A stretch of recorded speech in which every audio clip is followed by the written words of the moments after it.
Hi, I'm Maria Quattrone, and this is the Be the Solution podcast. And today I have a new guest, Gina Romano. Gina is from Mullica Hill, New Jersey, and she is a broker. She has two offices, one there and one in Hannaford. I'm excited to have Gina on. Although we are so close, we're only about a half hour apart. This is the first time we're actually meeting. And so I'm excited to bring Gina on. Gina, welcome to the show. Thanks, Maria. Thanks for having me. I have a quote specifically for you this morning, Gina. And the quote is this: in relationships, the little things are the big things. And that's by Stephen Covey. In relationships, the little things are the big things. I love it. So when we talk about, in real estate, in life, relationships are everything. And it's the development and the growth of the relationship that really makes or breaks you as a human and as a business owner. So on today we're going to dive into relationships and you know the capital that you build with people over time. So people don't aren't you're not meeting somebody and developing a relationship in one moment. That would be like meeting them and saying, "Do you want to get married?" That would be ridiculous. And I use that analogy all the time with my agents. It's funny that you say that. So you talk to them about when they meet new people and Yeah. So I've built my whole entire real estate career prior to even being a broker because I was an agent. I started as a solo agent back in '04, and I started that whole real estate business one relationship at a time. And my success took years where, sometimes you get rookies, they do phenomenal. But I built like relationships. I always like dive really deep, but I do that with any relationship. I've been married 31 years. Um, any relationship that I go after, friends, I'm still friends with one of my best friends. I've been friends with for, oh gosh, I don't even want to date myself, but probably 50 years. So I dive really deep in relationships, and I believe that's the core of every human is how you build relationships with people. So part of my brokerage and mentoring my agents, I have a lot of new agents, newer to the business, very young. We attract a very young agent, and I stress on that this is a relationship business at the end of the day, and you can have every shiny toy. You can be on social media and you can have 1,000,001 followers, but if they can't connect with you on a higher level relationship, then you might not get business from that. so how do people build a relationship when you're just starting out in the business? What are some things that agents can do? I teach them to be authentic, right? Because people want in this day and age, they want authentic people. Don't be salesman-y. Don't try to sell them. Just listen. People want to be heard in anything, but more so in our business, right? I feel like people really want to be heard and make people feel important. And like you said, do the little things because they're actually the big things. If you think about a relationship between a husband and a wife, and if it doesn't work, it's usually the little things that broke down the relationship to make those bigger things. So I just feel like everything in life is built on relationships. And I think that's what I have attacked my real estate business. Then when I moved over to a broker, which I was in the business 15 years before I even became a broker or owner of a company. And I get to lead that with my agents. I build that rapport with them. So hopefully leading by example is one way. If you say, what do I tell them? Hopefully it's leading by example because I do little things for them to make them feel special and important. And I felt like one of the reasons why I opened my brokerage was I felt like that lacked a lot in our industry because you had like the brokers, owners, and then like the agents. And sometimes that gap, the broker didn't know who they were. And I felt like that was one of the things that made me open my brokerage because I wanted to take a little bit of different spin on it. No doubt. So that's something interesting, how our setup here, and you just met Dara, is that we work together. Like Dara is here every day, even though she's our broker of record for the office. I don't want to be a broker of record. She's the broker of record. We together hand in hand. I'm the front of the company. Dara supports that and handles all of our seller clients in the back part of the office and also works with the agents. So it's a very different dynamic than what you would see at, I would call it like a big box brokerage. You 100%. know, I won't name any kind of names, Yeah. but most of them, there's this person broker that nobody ever meets, Mm-mm. or like literally, there's one broker record for 5 offices, and Mm-hmm. maybe they pop into an office like once a week or once a month, or only when there's like a major problem that is managing, associate brokers maybe of the office. So it definitely is a different dynamic. And I think also that, the style brokerage is that you have all these agents that are under there and everybody is doing their own thing and they're doing it differently. Correct. And the reason I started my company, it sounds like maybe you did too. So when I asked you, Gina, is it so that everybody shares in all the marketing, all the tools, everything that you would have to do if you were an independent agent? Correct. So yes, I run my company similar to what you would think is a team platform, right? So they call it a team ridge, which is like a broker and a team, but we're not an official team. We don't collect numbers. We're not do any of that. The company started as that, and that was only because I started the company as a very small team, and then broke away from that when I was able to financially, and it made sense and things like that. And but I love collaboration. I was the person, and I did come from a Remax platform. I was the person that everyone came into my office and been like, "How did you do that flyer? What are you doing with the new construction to get business?" And I am an open book. I will tell anybody anything, because what I've learned through the years is you can tell everybody what you do, and maybe 1% is going to do it. So it's not like it's my competition or anything. I don't believe in any of that. And that was one thing that was really important to me when I opened my brokerage, was that we can all share, similar to almost like you're saying, like a team, but we're not a team, right? We're not the teams that you see that are massive and like that. What do you think about, now I'm going to ask you a question because I get this. What do you think? Did the team actually just replace, because you've been in the business as long as I have, do you think the team actually replaced the traditional brokerage when the brokerage did a lot for you? I do.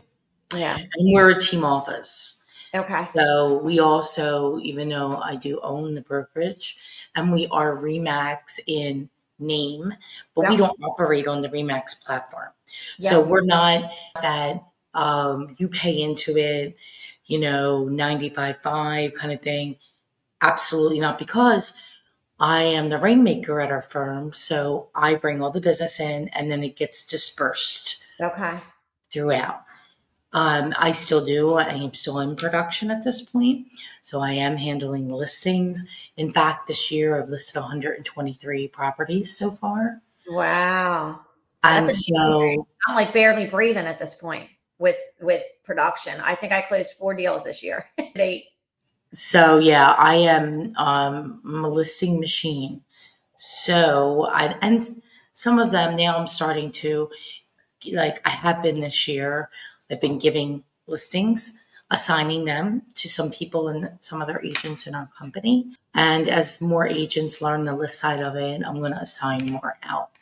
So I do believe in the value of a brokerage. I think that, one of the things when I was at my old firm, and that was, I've had my own office for 11 years. So when I was at my old company, I would be making, the listing presentation and the processes and the systems, and nothing was given to you. Mm-mm. And then my friend Kate and Phil, they sat over there like 15 feet from me, and they had to make their own too. And then we had to hire our own assistant. And then Right. we had to all train our own assistants. And yet we're next to each other, but we're competition, but we're in the same office and we got to redo all the same stuff. That makes zero sense to me. Exactly. When I entered the industry 21 years ago, I thought it was the stupidest setup I've ever seen in my life. Why are all these people doing all different things and why are they all running around trying to figure it all out? Right. And no one wants to share, let's face it. There's Well, no share. I always did. Me too, but no one else does. God forbid anyone should tell you how to start a team or how to do a listing packet, or like you said, the brokerage that I started was conventional. It was a Century 21 at the time, and we did have people for that. So I was kind of brought up on that as baby Gina realtor. And we had, they'd call them back then marketer people, but they were marketer people. And that we had somebody that put our sign up, and somebody that take the sign down, and somebody that would send out the postcards for you. So I was very fortunate that, and as you know, 21 years ago, there really was no teams. Like everybody was solo agents. That's just what it was. Well, that's the thing. I started a team within less like a year of probably around a Mhm. year in 2005. Okay. And so what that did not make me very popular. Right. People did not like that. They did not really, they didn't know where it came from. They're like, how is this person? My first year, I worked both simultaneously in real estate and radio sales. And I started in March. My first deal was March 31st, 2004. And from March through December, I closed 17 sides in a time where I was working full time somewhere else. And then in '05, February, I left my career in that business and I did 38 sides, and we didn't have DocuSign, right? People had to come in Oh, remember? Yeah. You used to and sit you with them had to, for 2 hours and explain the contracts. and that's when we had to take the packet and Mhm. drive it to Feasterville, Pennsylvania on a Friday night at 7 o'clock. And you needed 6 copies. And you wanted In to ship. Jersey, you needed 6 copies. So it's like, So, they're like, where'd she come from? How is she doing this? And it's like the reality is that I learned my sales acumen in radio sales. right, And I learned how to sell and to cold call when I was 23 years old. And so I did that hard work for many, many years before I even entered this industry. And right. I tried to explain and impress upon people, Gina, is that you have to do the work, whether you already did it Mhm. or you're going to do it now. And when you enter this business with zero sales experience and zero real estate, think of it as a 4-year minimum learning curve. Yeah. It That's the thing, really a lot of is. people when they come in, at least this is what I see with my organization, is I get a lot of young people come in right out of college. Again, zero sales experience, zero life skills. And they see me today, I say, this is the Gina Romano after 21 years, and the fancy cars and the nice clothes and the things. And they're like, they think they're just going to get right in. And they're like, I want to make $150,000 in like 6 months. I'm like, okay, that's probably not going to happen, but because you're so successful that it can happen right away, but they don't see everything you did on the back end to get to where you're at. No, and that's from the very beginning, Gina. I explained to people I have a thing called a day in the life of a realtor. I host it twice a month. In fact, I'm going to record it. And I explain very upfront what the expectations are, how long it's going to take. This thing is like you're entering college. Forget about if you went to college or not. I could care Finish up less your internship. because I have three. One's in college. Two of them are 19, no college. They went one a little bit and then didn't go. The other one came here right after high school. So I have like three 19-year-olds here. Wow. And I explain to everybody, and I have 50-year-olds that are just starting or ish, maybe older than 50, older than me, and I'll be 55 in a couple of weeks. So I said, this is 4 years. You have to know going in, this is 4 years. And I need to tell you that people quit, and by 2, they're out, 87%. Are you going to be a statistic of the positive or the negative? Because if you want to have a career in this business, you got to be all in. You got to be willing to roll up your sleeves, You got to be willing to work days, nights, weekends. And I tell them, whatever it takes. This Yep. isn't like it's 5 o'clock, you go home. Right now. There's no clock. Like, "Ooh, okay, I'm leaving." Yeah. No, you know what the clock is? 20 conversations a day. Agreed. But you could say it. I don't know about how you feel about that, but I mean, you could say it. But I think when people really like get in it and really say it, it's really eye opening. Well, I show These them shows have not helped. Like selling Sunset, selling LA, I don't know, whatever, selling Manhattan. It's ridiculous. millionaire real estate agent. Yeah. Yeah. It's Yeah, like, that's not reality, people. I wish it was that that's easy. that's the worst show. I know. But no, we're not HGTV, and Yeah. this is a sales organization, and this is a sales business. So it all comes back to the building of the relationship. And really, Gina, thing you said, building one relationship at a time. When you entered in the business, how did you do it? What did you do every day? So, funny enough, so I was a stay-at-home mom for 12 years. That's my backstory. Prior to that, I was right out of high school. I worked for a secondary mortgage company. I'm dating myself, but this goes back to the late 80s. There were secondary mortgage companies. So I had a little bit of that background. Of course, it changed and evolved and things like that, but I kind of understood it a little bit. So, being a stay-at-home mom, I just wanted to get out of the house, and I did home decorating, or not decorating, home direct sales. And I did very well. I sold a product called, well, sold a bunch, but I did very well with Longaberger baskets. It was a handmade basket out of Dresden, Ohio. Long story short, they were overpriced, $150 litter like baskets that you could have went to AC Moore and bought for like $10. And I realized through that I was really good in sales. But again, what they teach you in there is handwritten notes. Reach out to 5 people a day. Have meaningful conversations, because you have to go into someone's house and sell them an overpriced basket. So I was building relationships through that. I did very well. The first year I sold baskets, I sold $100,000 in baskets, and I made like peanuts. I made like $25,000. My husband was a contractor. Market was really hot in '04, as you know. And he was like, I want to start doing something, flipping houses or building, because he's a builder by trade. Why don't you get your license and sell like a real product? Because this is crazy. You're going out 3 nights a week, 4 nights a week, and you're selling these baskets, whatever. My point of that is I attacked my real estate career the same way I knew how to sell baskets. And that was building relationships. That was writing handwritten notes to people. That was reaching out to people, not to ask for anything, but to literally just check in with people. So like you, I didn't do a lot of cold calling, but I did a lot of my sphere calling. So I came into the business, they said, okay, you need a sphere of influence, which I didn't even know what that was. But I was like, well, I have all these names from all these demonstrations that I did. They're like, great. So I would reach out to these people and build the relationship. Like, oh, how are you doing? How are the kids? And again, going back to the relationship took it to a whole nother level. I knew their kids, their dog, because I was in their house.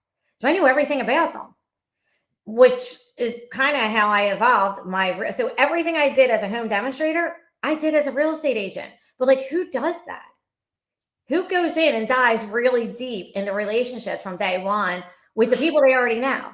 So that's Well, kind of how I built out my business, building out relationships. And then that evolved to taking people to lunches. And like I tell my agents, like, take past clients. Like I go out and have drinks with clients. I have lunches with clients. Like I'm just doing that, like building that relationship. I always did real big client appreciation parties. And I think '09, I connected with Ryan Holmes. And that was like a game changer for me. So at that time, they were looking for someone who could, because you remember '09, the market, '08 and '09, the market tanked, and nobody could sell houses. And Ryan Holmes was selling brand new homes, but the other people that were moving to their houses couldn't sell their houses. So they were looking for what they called a preferred realtor. I had a couple of friends that sold houses for new construction, and they were just good friends of mine. And again, through that relationship, they put me in front of the executives at Ryan Holmes, and they were like, yeah, we love this girl. She's great. She's got a great listing, presentation, whatever. But again, it all went back to the relationship, because I had 2 girlfriends that sold new construction, and I never asked for anything. I never asked for anything. I don't believe in asking for things. I believe in attraction, and you attract what you put out.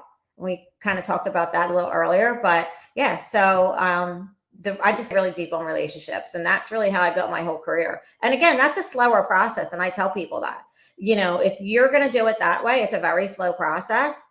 But God bless you. Today, 21 years later, I still get people that will call me that I've sold 5, 6 houses for throughout, their moving, their divorces, whatever has happened in their life.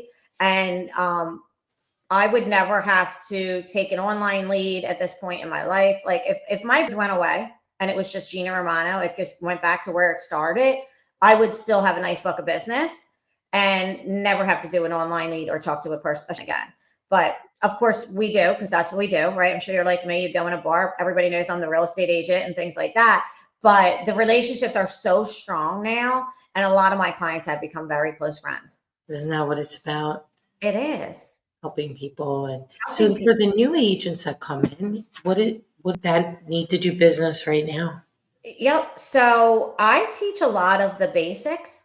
A lot of them that come in are under 30. So I would say 3/4 of my organization is probably 28 and under. I do work side by side with my son, who's 29. Well, he'll be 29.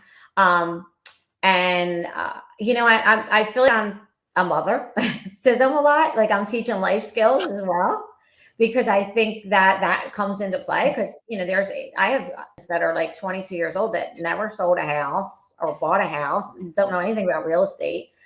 So I feel like I teach them basics. What we learned a lot in '08 or '04, because I believe in handwritten notes. I believe in reaching out to your sphere actually by phone calls. I teach them how to farm neighborhoods, because we live in a, pretty, we're in the suburbs outside of Philadelphia. So we have subdivisions.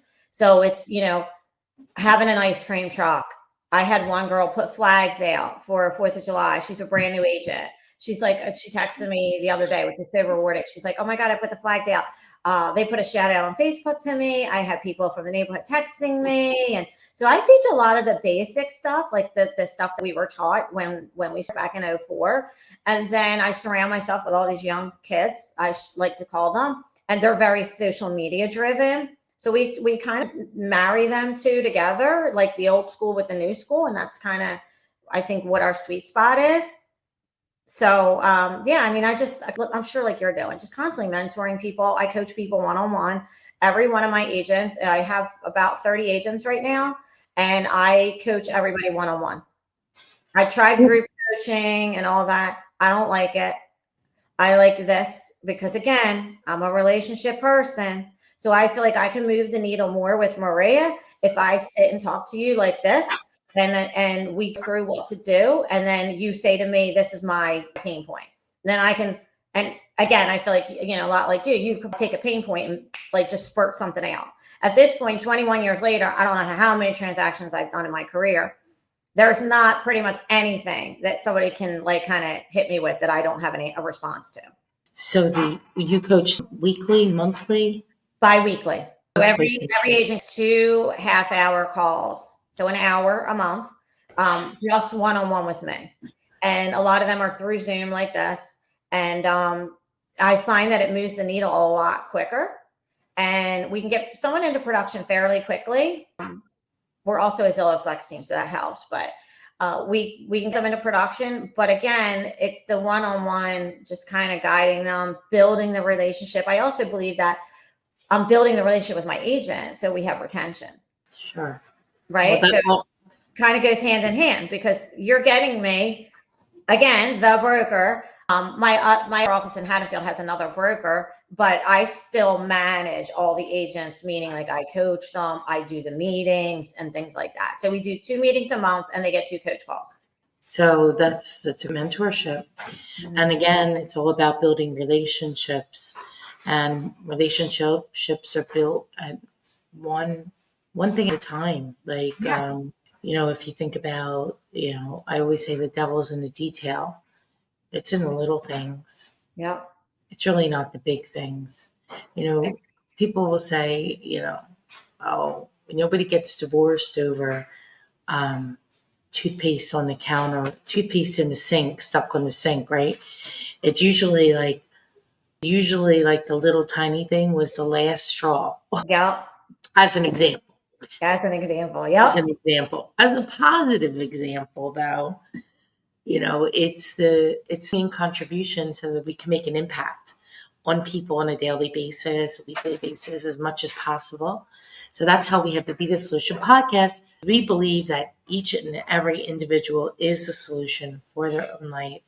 And so, Gina, I appreciate you. Thank you so much for coming on the show today. It was great to have you as a new guest.